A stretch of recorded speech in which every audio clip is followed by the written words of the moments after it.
many times can one girl film the same video? Sup, it's Fee, and I'm here to do my April wrap-up for the books that I've read in April. So I thought I would read a lot of books this month due to self-isolation, being out of work because I wasn't an essential employee and all of that, but I did not. I could not get myself to read. I tried really hard for a little bit and I just couldn't. One of these books I actually started reading in March and just didn't finish, and to give myself the benefit of the doubt, I was moving into my new place, so I was doing some renovations, packing, bringing everything over, trying to make it look like a home, so I didn't really get a chance to sit down. And then when I did, I just wanted to make sure everything stayed perfectly clean, and I was cooking all the time, and that was my only way to really pass the time until in April I decided, you know what, it's been a couple weeks, why don't I read something, because I haven't read anything.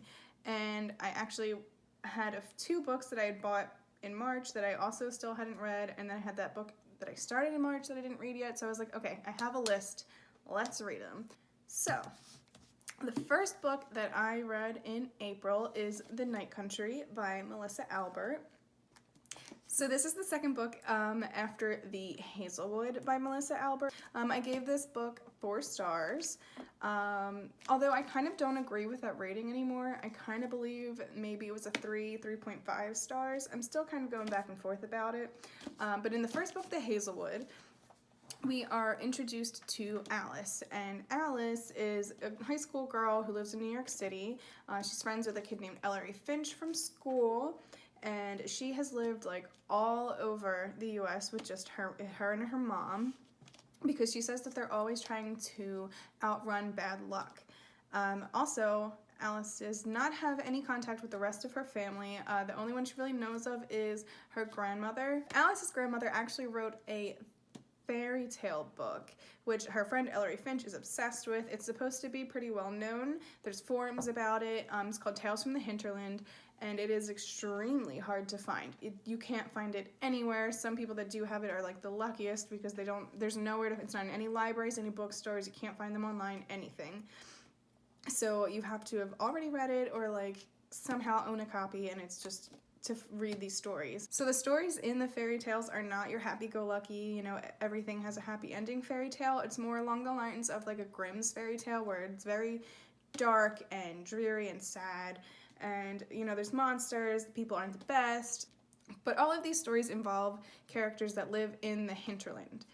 So you come to find out that this bad luck that Alice and her mother have been trying to outrun her whole life might not just be bad luck, as opposed to just being people. And maybe those people aren't just your average you and me type of people.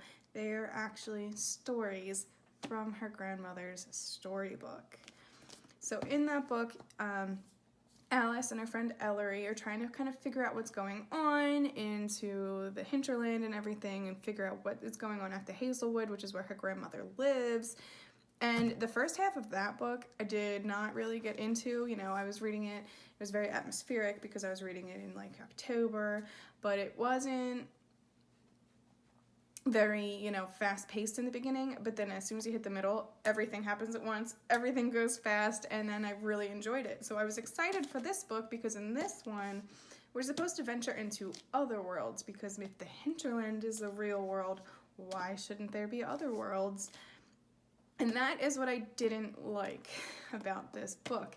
I was super excited to go into these other worlds and find out all these other crazy worlds that could possibly exist in this book, which there's a plenty of different worlds, but we only get little pieces of it because we're stuck a little bit of the time with Alice. And Alice is in New York, and there are some characters, hinterland characters, that are also there, and they go missing. And there's a bit of a murder mystery. You're kind of trying to figure out who's doing this to people, who's next, all this stuff. But to me, that I just really couldn't care less.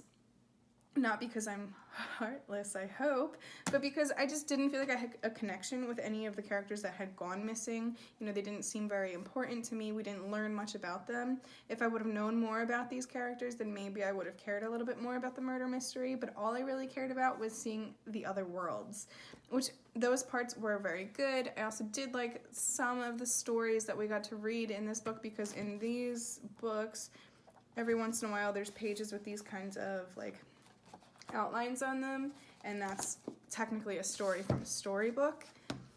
But yeah, the more I read it, the more I just really didn't care. Alice isn't supposed to be one of those characters that's like good and does the right thing all the time, and that's the only really reason that I like her, is because she can be rude and brash and kind of does her own things very impulsively. But for some reason in this book, I just couldn't really connect to her, which is another reason why I kind of wanted to lower my rating on this. But the reason I believe that I gave it such a 4-star higher rating on Goodreads is because the ending of this book is amazing. It's wonderful. I mean, there was this one twist. There's a few twists, but there's one of these twists that I did see coming, which is another thing I didn't like, but it didn't ruin the ending for me at all because I did not see it coming the way that it did. And it was just a really good ending. You know, I really liked it at that point. But the more I think back to it, I just have to lower my rating because a lot of this stuff I just didn't care about. So the next book that I read in April is the sequel to Girls of Paper and Fire, and that is Girls of Storm and Shadow. So in Girls of Paper and Fire, we are introduced to the different casts of people and the paper girls. The casts are the paper, the steel, and the moon casts. The paper casts are just the human. The steel cast is kind of in between human and animalistic demon, so they have little parts of like animal properties and characteristics to them, and then the rest of them is pretty human. And then the moon cast are fully demon. They're like humanoid animals. They're giant, scary, strong, and a whole bunch of stuff. And they're not exactly the nicest. Some of them are, but in that book, you don't really see it that way. The paper girls are taken in from different parts of the kingdom of Ikora. I think I'm saying that right. And they're brought in to be the Bull King's concubines, which is a really tough thing to read about, actually. The first book, that is really what got to me, and, you know, you have to hear about it, you know, you have to hear the anxieties about it when you're reading it, and it's just it touched my heart in a very hard place. And I really, really did enjoy that book. I will not lie. Sorry, I keep looking at my notes. But I will not lie. I will tell everyone to read that book. But my favorite part of the books is the romance in the book. It is an LGBTQ romance of two women that are in love with each other, that are both paper girls. And you get to hear about their relationship and how, God, they are wonderful together. And then when you get to this book, their relationship has some struggles. There's some more characters that are introduced that I genuinely loved, but their relationship goes through so many highs and lows in here, more so lows because now they're in war. And war does not bring out the best in people. But this book, it was a page turner. I actually started reading it in March, and then I got into that reading slump, and then I brought myself back to it, and I was like, how did I not finish this before? This is so good. Like, I think about this book when I'm not reading it, and I need to keep reading it all the time, and I cannot wait for the next book. And it ends on such a cliffhanger that, oh my goodness, if Natasha and Ngan does not bring me that book, I will cry. No, I love this book, and I'm very excited to keep reading it. I mean, again, there's more characters that are brought in that I actually really did enjoy. I really felt a connection to those characters as well. And then there will be parts in this book where you think everything's fine, everything's going great, and then out of nowhere, like, boom, something happens, and you weren't expecting it at all. You were expecting a happy little conversation, and then you're thrust right back into the action, and it just keeps you on your toes, and I genuinely really enjoy this book, and I think that everyone should read this series.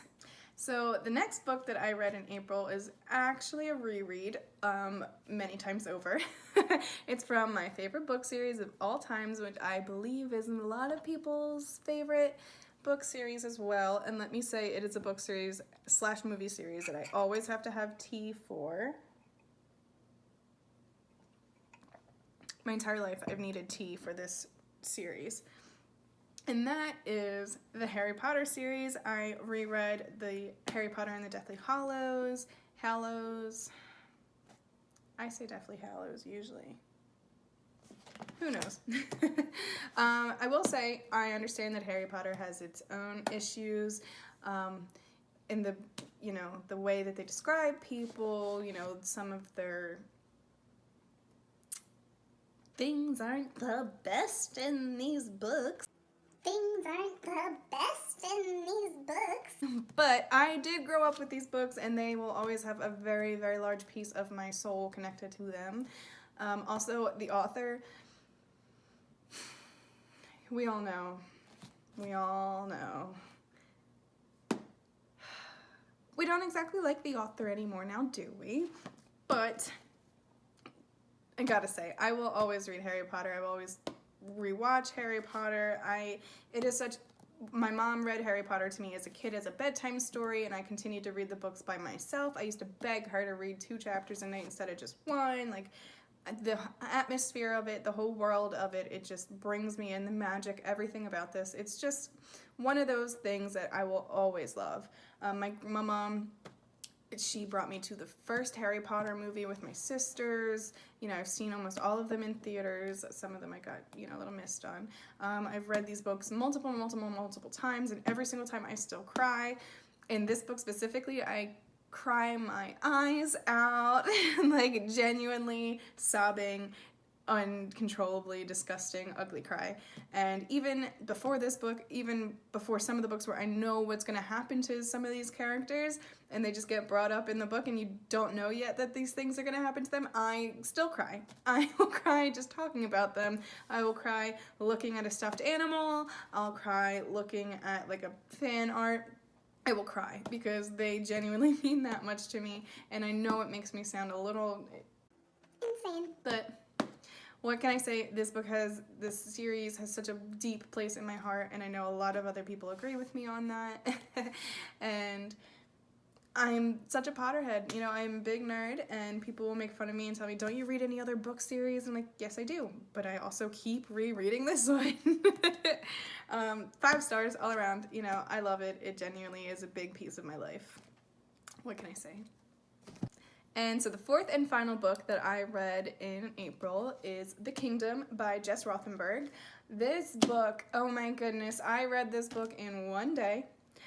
That is it. Somehow I gave it 4 stars, even though I finished it in 7 hours, but it also wasn't that very long. It's only like 330 something pages or something along those lines, but it is very good. I have my ups and downs with this book too, but I genuinely really enjoyed reading this. So basically it's a futuristic Disney world with hybrid princesses and hybrid animals. They bring back extinct species. The princesses are supposed to be the ones that make everyone happy. So the princesses in this book are bioengineered to be absolutely perfect, 100% the most beautiful women, and they are half human, half robot, machine. I'm not really sure. They're called hybrids. They're like cyborgs. Yeah, I'm not a big science fiction person, but I really enjoy this. I don't even know if this is considered, I guess it's science fiction, but it's so good. They're made to be absolutely perfect. Beautiful, perfect, everything about them is perfect, and they're still plucked and groomed and make-upped up and everything, just to be even more unattainably perfect.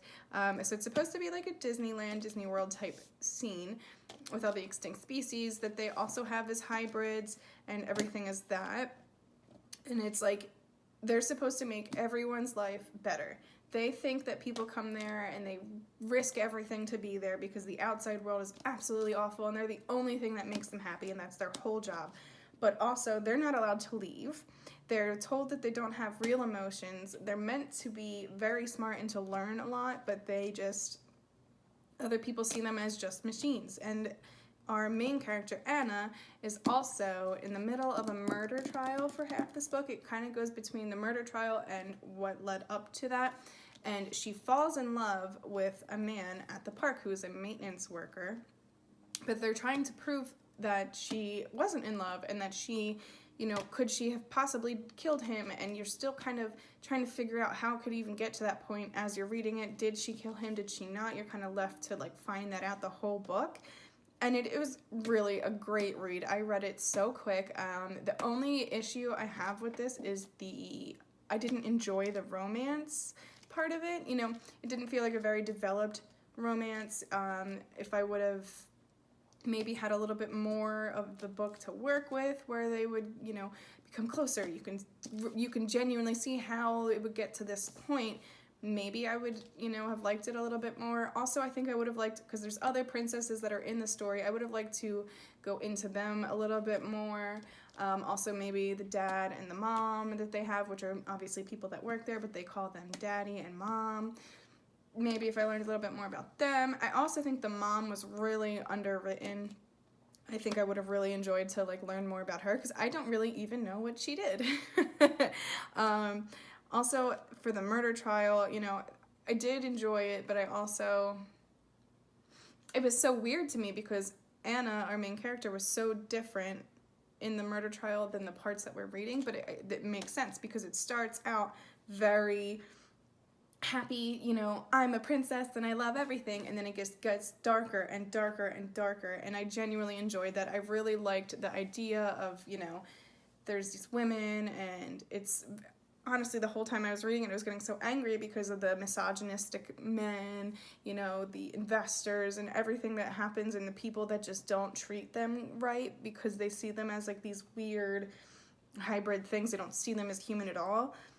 But they do begin to, you know, things start to go wrong with the princesses and with the animals, and, you know, Anna, you start to see her learn more and more about how to be a human, and to me that was such an interesting arc to like keep reading it and like, you know, like it just, the more I read about it, the more I was like interested to see what was going to come next. Again, I really didn't care about the romance. I wish I had a little bit more time to read about other characters and about the animals and everything, but all in all, I gave this book 4 stars, and I genuinely enjoyed it. I also think this would be a really good beach read, because I, again, read it really, really quick. It's not like light and breezy like a beach read you would normally think, but I do think that because it's so quick to, you know, it captures you and you just keep reading and reading and reading, I think that would be great to read this book. Alright guys, so that was my wrap up for April. Please comment down below if you've read any of these books and you agree with my rating. If you disagree with my rating, just let me know. I'd love to talk to you guys about that. And also hit subscribe if you would like, because I do plan on making more videos very soon. And I will also link all my social medias if you wanted to follow me on there.